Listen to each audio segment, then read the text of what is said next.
এক গ্রামে তিন বোন বাস করত। ওদের তিন বোনের নাম ছিল শান্তা, মারিয়া ও সাইমা। শান্তা, মারিয়া ও সাইমা ওরা তিন বোন দেখতে ছিল তিন রকম। শান্তা ছিল অনেক লম্বা আর ওর গায়ের রং ছিল ধবধবে ফর্সা। মারিয়া ছিল একটু খাটো আর দেখতেও কালো। আর সাইমা ছিল অন্য দুই বোনের থেকে সম্পূর্ণ আলাদা। ও ছিল খুব মোটা, ওকে দেখলে যে কেউ কুমড়ো পটাশ বলে হাসাহাসি করত। তিন বোনের তিন রকম হওয়া নিয়ে গ্রামের নানা রকম কথা বলা বলি হতো। সবাই বলতো এরা তিন বোন নিশ্চয়ই কোনো অভিশপ্ত, তাই ওদের তিনজনের মধ্যে কোনো মিল নেই। তিন বোনকে দেখে মনে হয় ওরা তিনজন তিন জায়গা থেকে এসেছে। ওরা যে একই মায়ের সন্তান কেউ বুঝতেই পারতো না। শান্তা একদিন আম বাগানের কাছ দিয়ে যাচ্ছিল। সেখানে একটা বড়ই গাছ ছিল। তখন ওর দুই বোন ওকে বলল, এই আপু, তুই তো অনেক লম্বা, বড়ই পেড়ে দে না, বড়ই পেড়ে দে না, বড়ই খাবো রে। এবার একটা বড়ইও খাইনি। শোন, অন্যের গাছ থেকে আমি বড়ই পারতে পারবো না। আমি লম্বা হয়েছি তাই বলে কি এভাবে অন্যের গাছ থেকে বড়ই পারবো? আপু, কিচ্ছু হবে না, এই গাছটা তো গাছের পাশে এমনিই হয়েছে। এই গাছের মালিকও নেই, পেড়ে দে না। শোন না প্লিজ, পেড়ে দে। তারপর শান্তা সেই বড়ই গাছ থেকে বড়ই পেড়ে দিল। মারিয়া আর সাইমা সেই বড়ই খেতে খেতে শান্তাকে বলল, আপু, তুই এত লম্বা হয়ে আমাদের কত উপকার হয়েছে বলতো। তুই হাত দিয়ে ফ্যান পরিষ্কার করে ফেলতে পারিস। যদি কারো কোনো কিছু গাছ থেকে পারতে হয় তোকে ডেকে নিয়ে যায়। আবার যদি গাছে কারো জুতা বা বল আটকে যায় তোকে ডেকে নিয়ে যায়। তারপরও সবাই আমাদের অভিশপ্ত কেন বলে? তোর কারণে আমাদের গ্রামের সবার কত উপকার হয়। আরে, মানুষের কথা ধরতে হয় না, মানুষ কত কিছুই বলে। মানুষ কারো উপকার মনে রাখে না। মানুষ হচ্ছে সবচেয়ে অকৃতজ্ঞ প্রাণী, বুঝলি? এর চেয়ে কুকুর, বিড়াল, ছাগল, গাধা যা বলবি সব ভালো আছে, কিন্তু মানুষ কোনোভাবেই কৃতজ্ঞতা স্বীকার করে না। হ্যাঁ আপু, তুই ঠিক বলেছিস। ওরা তিন বোন এভাবেই গল্প করছিল। শান্তা, মারিয়া ও সাইমা সব সময় একসঙ্গেই থাকতো, কখনো একে অপরের থেকে আলাদা হতো না। ভাবে গল্প করছিল আর বড়ই খাচ্ছিল, তখন সেখানে একটা বুড়িমা আসে আর বলে, কি গো বাচ্চারা, বড়ই খাচ্ছ বুঝি? আমার তো দাঁত নেই, নয়তো আমিও খেতাম। এমন সময় লবণ দিয়ে মরিচ দিয়ে বড়ই খেতে ভারী মজা লাগে। আমি ছোটবেলায় কত বড়ই চুরি করে খেয়েছি, তা তোমরাও বুঝি বড়ই চুরি করে খাচ্ছ? না গো বুড়িমা, আমাদের দেখে কি চোর মনে হয়? আমরা মোটেও চুরি করিনি। এটা রাস্তার পাশের গাছ, বলতে পারো সরকারি গাছ। এমনি এমনি হয়েছে, কেউ লাগায়নি। তাই সরকারি গাছের ফলমূল সবাই খেতে পারে, তাই আমরাও খাচ্ছি। তোমার তো দাঁত নেই, তাহলে একটা কাজ করি না, তোমাকে বড়ইগুলো ছেঁচে দেই, অথবা আমরা দাঁত দিয়ে ভেঙে দেই। না না না, আমার এখন আর ওই বড়ই খাওয়ার শখই নেই। দুটো ভাতই যেখানে খেতে পারি না, সেখানে বড়ই খেতে চাওয়া বিলাসিতা। আরে বুড়িমা, খাও তো, কিচ্ছু হবে না। তারপর সেখানে থাকা সাইমা ওর দাঁত দিয়ে বড়ইগুলো পিষে বুড়িমাকে দিল। বুড়িমাও মজা করে ওদের সঙ্গে বড়ই খেতে লাগলো।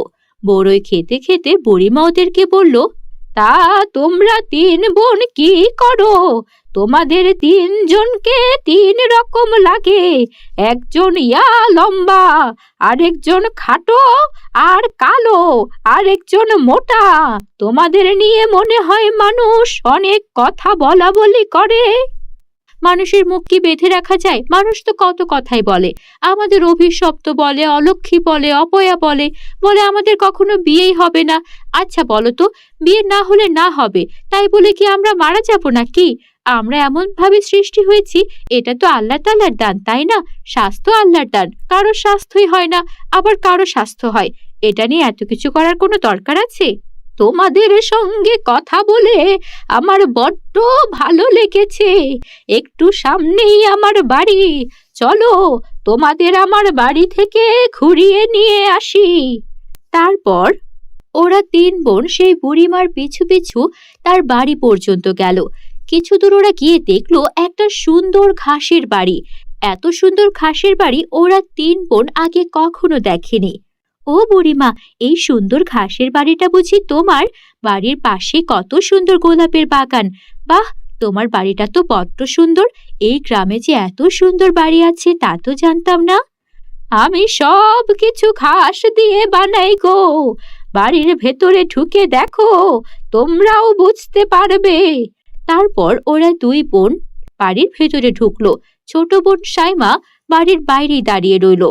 ওরা দুই বোন ভেতরে গিয়ে দেখে বাড়ির ভেতরে সবকিছু ঘাসের তৈরি, ঘাসের বিছানা, ঘাসের আলমারি, সব ঘাসের। তারপর সেই বুড়িমা আলমারি থেকে 3টা ঘাসের লেহেঙ্গা বের করলো আর ওদের যার যার সাইজ অনুযায়ী 3টা লেহেঙ্গা দিয়ে বলল, তোমরা আমাকে আর পাও কিনা তা আমি জানি না। আজ আমি এ গ্রামে তো কাল অন্য গ্রামে। তোমরা যদি আমাকে না পাও তবে তোমরা এক কাজ করো, তোমাদের পরিবার নিয়ে এই ঘাসের বাড়িতেই এসে থেকো। আর এই 3 লেহেঙ্গা তোমাদের কাছে থাকলে তোমাদের সব সমস্যার তোমরা এগুলো নিয়ে যাও। তারপর ওরা 3 বোন 3 লেহেঙ্গা বাড়িতে নিয়ে আসলো। প্রথমে ওই লেহেঙ্গাটা ওদের বড় বোন শান্তা পরলো, আর সঙ্গে সঙ্গে ওর অস্বাভাবিক উঁচু লম্বা শরীরটা স্বাভাবিক একটা সুন্দর মেয়ের মতো হয়ে গেল। এটা দেখে শান্তা অবাক হয়ে গেল। তারপর মারিয়া ওকে দেওয়া লেহেঙ্গাটা পরলো। ওই ঘাসের লেহেঙ্গাটা পরা মাত্রই ও দেখতে সুন্দর ফর্সা হয়ে গেল। তারপর সাইমা ওকে দেওয়া লেহেঙ্গাটা পরলো, আর সঙ্গে সঙ্গে ওর গায়ের এই মোটা আকারটা একদম স্বাভাবিক হয়ে গেল। ওরা 3 বোন আর আগের মতো উঁচু, কালো কিংবা মোটা রইল না। ওরা অনেক খুশি হলো এই ভেবে যে ওরা এত সুন্দর 3টা লেহেঙ্গা উপহার পেয়েছে। পরের দিন ওরা বুড়িমাকে ধন্যবাদ জানাতে বুড়িমার বাড়ি গেল, কিন্তু কোথাও বুড়িমাকে পেল না। ওরা বুঝে গেল বুড়িমা জাদুর কোনো বুড়িমা ছিল, আর ওদেরকে এগুলো তিনি উপহার দিয়ে গেছেন। এরপর থেকে ওরা ওদের পরিবার নিয়ে সেই বাড়িতেই থাকতে শুরু করলো। ওই বাড়ির বিশেষ গুণ ছিল ওদের যখনই যা দরকার হতো ওরা মুখ দিয়ে বললেই সেটা বাড়িতে হাজির হয়ে যেত। এভাবেই বুড়িমার দেওয়া জাদুর ঘাসের বাড়ি আর জাদুর ঘাসের 3 লেহেঙ্গা ওদের 3 বোনের জীবনটা একদম পাল্টে দিল। ওরা সুখে শান্তিতে জীবন কাটাতে লাগলো।